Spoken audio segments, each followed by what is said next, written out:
Hi, I'm Stafford Sanders from Action on Smoking and Health, and I also coordinate a big coalition of non-government organisations called Protecting Children from Tobacco. And the tobacco industry targets young people, including children, in its marketing strategies. If you're a tobacco executive, what you want is to pull in new smokers, and the tobacco industry knows that most of these new smokers are in fact children, and the children try to copy what they see as cool young adult behaviour.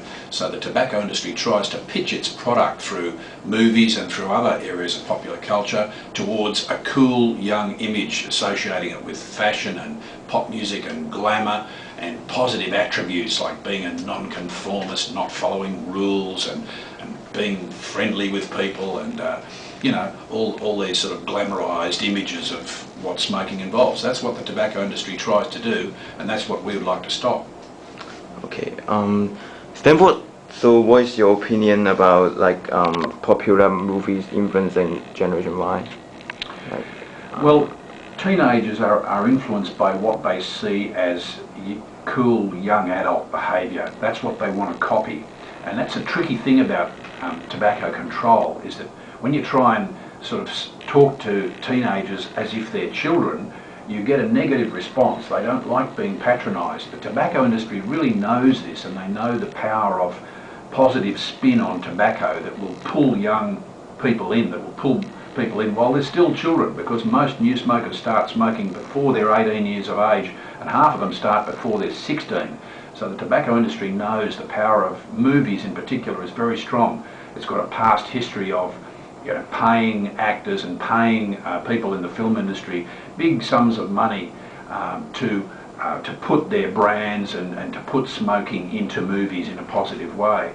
And we have to sort of look at this seriously, because the research says that a lot of teenagers are influenced to take up smoking by images that they see in movies. So we have to try and do the best we can to try and counteract that without adopting sort of heavy-handed censorship that would, for example, obliterate all smoking scenes from movies. We're not after that. We're after more targeted, more specific approaches that don't interfere with artistic freedom.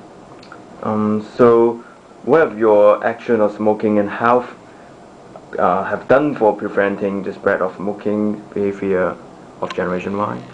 We did a bit of work with the film industry in Australia a few years back in terms of trying to encourage the film industry itself to take a proactive role in this. We encouraged producer organisations, director organisations and screenwriters, and also the learning institutions, the film and TV schools and the film schools in universities and so on, to try to get them to be more proactive in terms of recognising that their work has an impact, and that they should be aware of the sort of insidious influence of the tobacco industry in their industry, and try and do their best to counteract it, and try and make sure that they were not writing and producing scenes into films which were gratuitous and which were just giving tobacco a free kick. And we got a varied response. Generally, we didn't get much positive response from the film industry, who seemed to regard the issue as a bit too hard and were a little bit too jittery about the prospect of losing trade to other companies overseas or whatever else. So it's a difficult thing to address.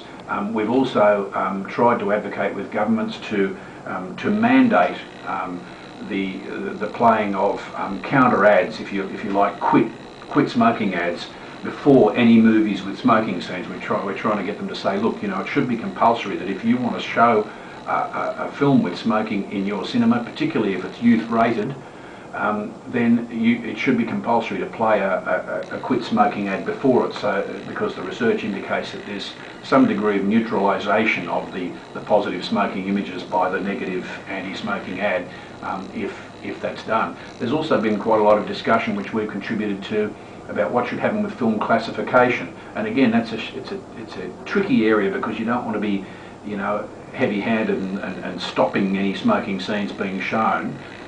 What you want to do is really make sure that tobacco as a drug is included with other drugs in terms of classification in movies. So if there's a lot of drug use, it should be more towards the MA or the R end of the scale. And if there's no drug use, well, it's easier to get a G classification. So tobacco should be very specifically included in that sort of drug classification, and we're told by some Australian classification authorities that they're already doing that. We try to make sure that that they're considering tobacco along with other drugs as much as they possibly can. Okay, thank you very much, Stafford.